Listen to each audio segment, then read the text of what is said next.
मेरे को डेली एक मेल आता है कि भैया आप क्यों नहीं आवाज उठाते बच्चों के लिए कि जेई एडवांस का थर्ड अटेम्प्ट भी अलाउ कर देना चाहिए डबल ड्रॉपर्स के लिए। तो सही में अजीब चीज तो है, क्योंकि जेई मेंस में डबल ड्रॉप अलाउड है, जेई एडवांस में अलाउड नहीं है। तो बच्चे ये कहते हैं भैया आप एनटीए को बोलो कि अलाउ कर दे। भाई एनटीए कुछ नहीं कर सकते हैं उसमें, क्योंकि एनटीए जेई मेंस करा रहा है ना, तो एनटीए ने तो अलाउ कर रखा है। कौन अटका रहा है? ये आईआईटी वाले अटका रहे हैं। तो आईआईटी की जो काउंसिल होती है ना, उन्होंने अटका रखा है मामला। और अटकाया क्यों है, इसके पीछे भी अच्छा खासा रीजन है। तो अगर तुम्हें पता हो तो 2024 में कुछ दिन के लिए अलाउ कर दिया था कि 3 अटेम्प्ट मिल जाएंगे जी एडवांस में, लेकिन फिर 10-15 दिन में उन्होंने वापस ले लिया था ऑर्डर। अब हुआ क्या, ऐसा वापस क्यों ले लिया था? तो जैसे ही थर्ड अटेम्प्ट अलाउ करेगा ना आईआईटी, क्या हुआ कि बहुत सारे बच्चे कॉलेज में एडमिशन ले लेते हैं, वहां से पार्शियल ड्रॉप लेते हैं। अब पार्शियल ड्रॉप जो बच्चे लेते हैं वो कॉलेज में ढंग से पढ़ाई नहीं कर पाते, क्योंकि जेई एडवांस की पढ़ाई करोगे कि कॉलेज की पढ़ाई करोगे, तो जिसकी वजह से उनका एकेडमिक परफॉर्मेंस वहां पे खराब हो जाता है। और तुम्हें पता ही है जेई एडवांस की कोई गारंटी नहीं होती कि सिलेक्शन होगा कि नहीं। और बच्चों का क्या होता है, कॉलेज में परफॉर्मेंस बेकार हो जाता है, जिनकी वजह से उनकी सीपीआई वगैरह खराब हो जाती है।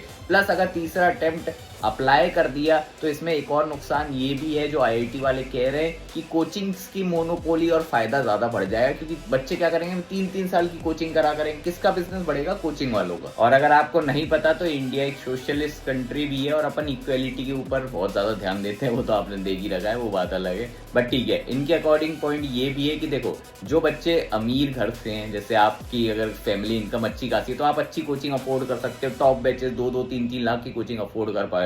वहीं पे कोई गरीब बच्चा है जिसपे पास कोचिंग नहीं है, तो वो कैसे पढ़ाई कर पाएगा, कैसे कॉम्पीट करेगा उन बच्चों से जो 3 साल से कोचिंग कर रहे हैं? तो ये भी एक पॉइंट था। प्लस आईआईटी अकॉर्डिंग ये पॉइंट भी है कि क्वालिटी ऑफ स्टूडेंट खराब हो जाती है, क्योंकि उनके अकॉर्डिंग जेई एडवांस एक एप्टीट्यूड बेस्ड टेस्ट है। अगर 3 साल का अलाउ कर देंगे तो वो प्रैक्टिस ओरिएंटेड घिसने वाला टेस्ट बन जाएगा, एप्टीट्यूड ढंग से पता नहीं चल पाएगा। इसलिए तो पैटर्न चेंज और करने वाले हैं जेई वाले। अब ये तो था आईआईटी का पॉइंट। मेरे अकॉर्डिंग मुझे क्या लगता है, देखो भाई, जेई मेंस में तुम लोग अलाउ कर ही रहे हो, तो भाई जेई एडवांस में भी कर ही दो। और भाई ऐसे तुम्हें ऐसे ये बच्चों का यूथ बचाना है तो भाई यूपीएससी में 6-6, 10-10 अटेम्प्ट दे रहे हो, उससे तो बेटर ही है ना ये।